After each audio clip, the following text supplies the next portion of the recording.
Hi friends, welcome to my channel. ఈరోజు recipe అండి సొరకాయతో సర్వపిండి అండి. సొరకాయనండి వాష్ చేసుకొని పొట్టు తీసేయాలండి. లేతగా ఉంటే పొట్టు ఉన్నా బాగుంటుందండి. ఈ విధంగా సన్నగా తురిమి పెట్టుకోవాలి. గింజలు ఉంటే తీసేయాలండి.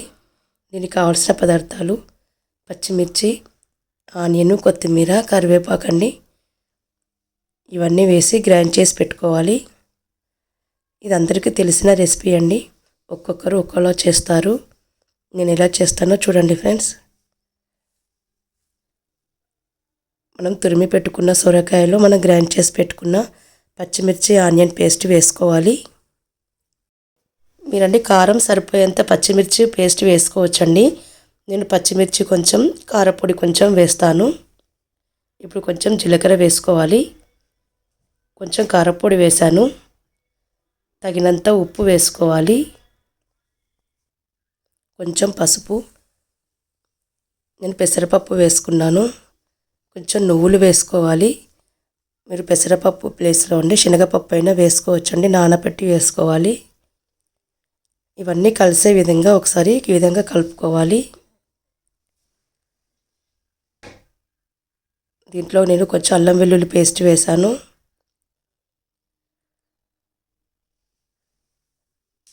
ఇప్పుడు మనం సొరకాయ తురుముకు సరిపడినంత బియ్యం పిండి వేసుకోవాలి.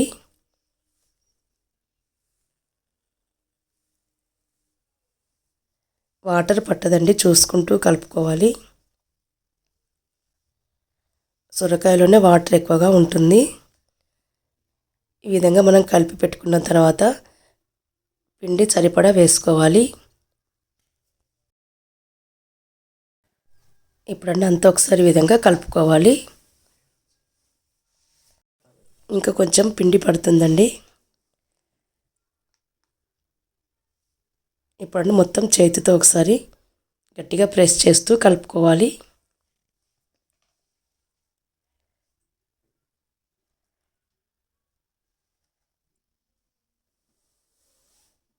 తెలియని వాళ్ళు ఒకసారి ట్రై చేయండి ఫ్రెండ్స్, చాలా బాగుంటుంది. ఈ విధంగా చూసారు కదా, కలిపి పెట్టుకోవాలి. ఈ విధంగా పాన్లోనైనా చేసుకోవచ్చండి.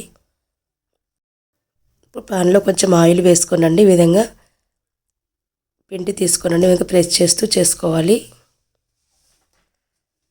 మీకు పలుచగా కావాలనుకుంటే, మందంగా కావాలనుకుంటే మీ ఇష్టం అండి, చూసుకుంటూ చేసుకోవాలి.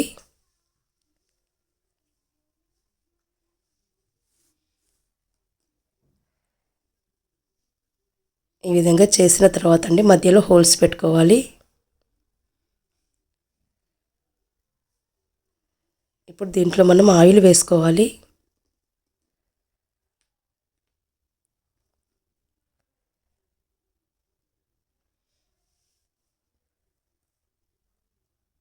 ఇప్పుడు నేను ఇంకొక గిన్నెలో చూపెడతాను, చూడండి ఫ్రెండ్స్. ఇది సర్వపిండి చేసే గిన్నె అండి. ఈ విధంగా దొరుకుతుంది, లేదా మందంగా ఉండే గిన్నెలైనా చేసుకోవచ్చండి. కొంచెం ఆయిల్ వేసుకొని ఈ విధంగా మొత్తం స్ప్రెడ్ చేసుకోవాలి.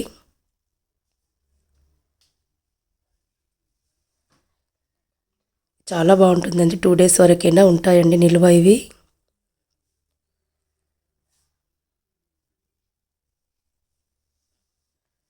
నా వీడియోస్ అన్నీ చూడండి ఫ్రెండ్స్. నచ్చితే లైక్ చేయండి, షేర్ చేయండి. కొత్తగా చూసేవారు నా ఛానల్ని సబ్స్క్రైబ్ చేసుకోండి ఫ్రెండ్స్. దీంట్లో ఉండి పల్లీలు కూడా వేయించి ముక్కలుగా చేసుకుని వేసుకోవచ్చండి, బాగుంటుంది.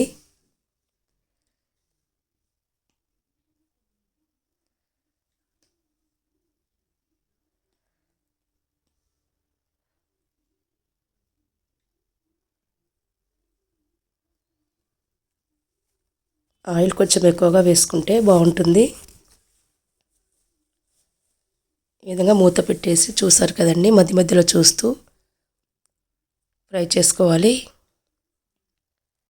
సర్వపిండి అండి 1 సైడే కాల్చుకోవాలి. తెలియని వాళ్ళు 2 sides కాల్స్తారండి.